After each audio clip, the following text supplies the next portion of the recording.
আসসালামু আলাইকুম। আমি তাহসিন। অনেকদিন পর ক্যামেরার সামনে আসছি। তো আজকে আমি যেই বিষয়টা বলার জন্য আসছি সেটা হচ্ছে যে আ এতদিন আমি যা করছি বা এখন থেকে নতুন উদ্যমে নতুন কিছু শুরু করতে চাইতেছি। মানে বিভিন্ন বিষয় নিয়ে আজকে এক্সপ্লেইন করব। সেটা হচ্ছে যে আচ্ছা আগে ১ম এ বলি যে এই পিছনে যেটা চলতেছে সেটা হচ্ছে একটা টেম্পল। আমার কাছে তেমন কোনো ভিডিও ফুটেজ না থাকায় আ যা ছিল সেটাই আমি ইউজ করতেছি। এবং এগুলো দেখে হাসাহাসির কিছু নাই। তো শুরু করেই। সেটা হচ্ছে যে দীর্ঘদিন যাবত আমি করি না। ইউটিউবিং করি না বলতে করছিলাম ২০২১ সালের দিকে অনেক করছি। ২০২২ সালেও অনেক ভিডিও আপলোড দিছি।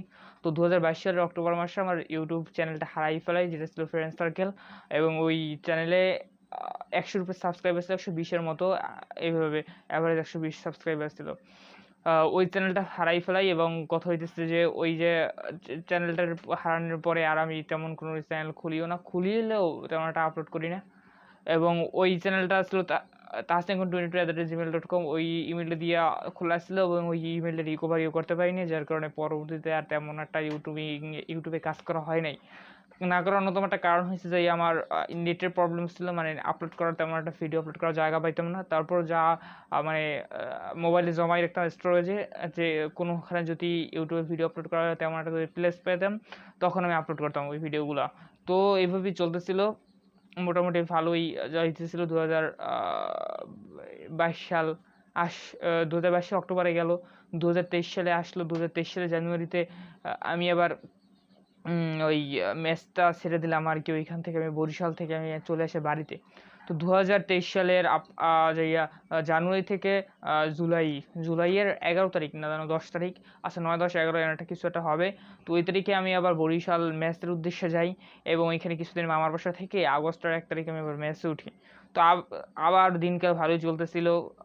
ইতিমধ্যে আগস্ট, সেপ্টেম্বর, অক্টোবর চলে গেল। কিন্তু অক্টোবর মাসে হয়ে গেল একটা ঝামেলা।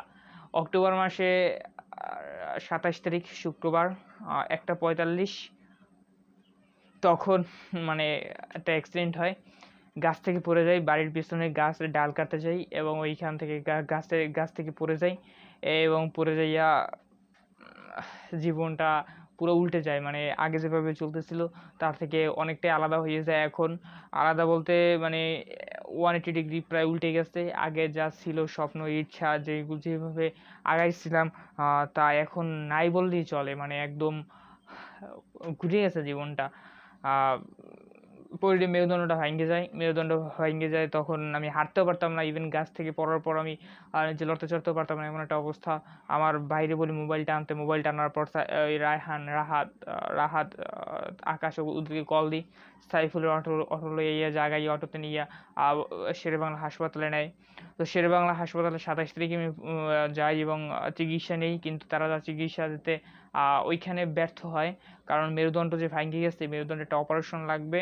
এইটা তারা বুঝলেও বলে নাই নাকি বুঝে নাই আমি বুঝতে পারতেছি না। মানে আমি বুঝতেছি না যে তারা কী ধরনের ডাক্তার। আমার পরবর্তীতে এখানে অনেক সমস্যা হইতে পারতো।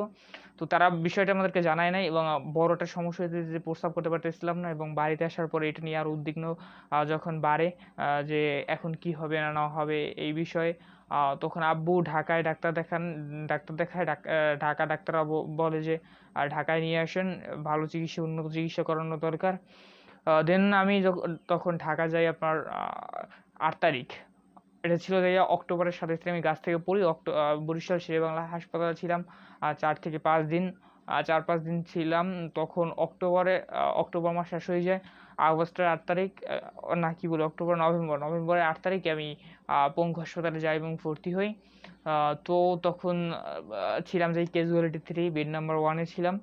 ওইখানে প্রায় ১৫ দিনের মতো পড়েছিলাম। ওই ১৫ দিনে ডাক্তার আসতো, যাইতো, দেখতো ইত্যাদি ইত্যাদি। তেমন একটা প্রেশার তেমন একটা ছিল না। তো তারা বলে যে অপারেশন করা লাগবে এবং অপারেশন করতে উপরে পাঠানো লাগবে। উপরে মানে ৮ তলায়। তখন ৮ তলায় কিছুদিন পর, ১৫ দিন পর, ঠিক ১৫ দিন পর ৮ তলায় যাই। ওইটা ছিল যে বেড নাম্বার ৮৪৬। তো এইখানে যাওয়ার পর তারপর অপারেশনের ডেট দেয়। সেটা ছিল যে ২৭শে নভেম্বর। ২৭শে অক্টোবর গাছ থেকে পড়ি এবং ২৭শে নভেম্বরই আমার অপারেশনের ডেট ছিল।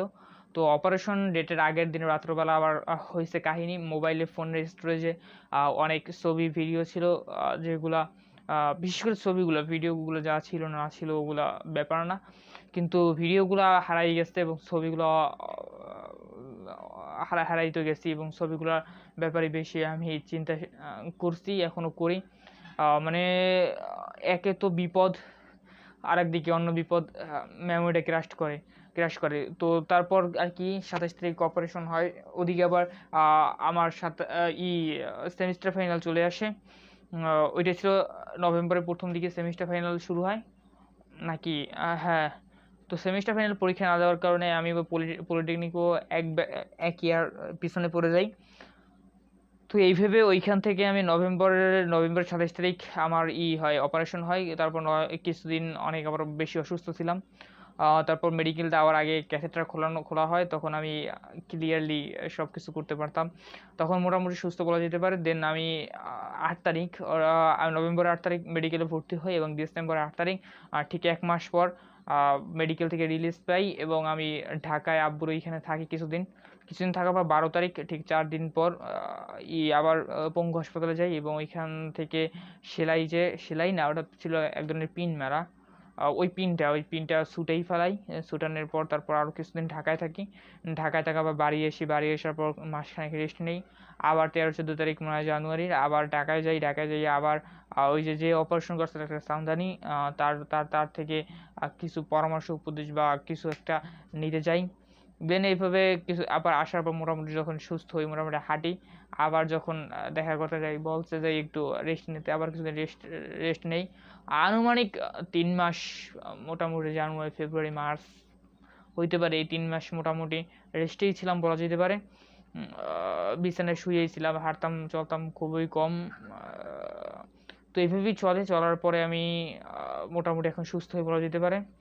তো এখন আবার নতুন করে ইউটিউবিং শুরু করতে যেতেছে। আচ্ছা, এটা তো ইউটিউবিং না, আমার যে আগের যা ইচ্ছা ছিল ওই ইচ্ছাটাই মানে এখনই আছে।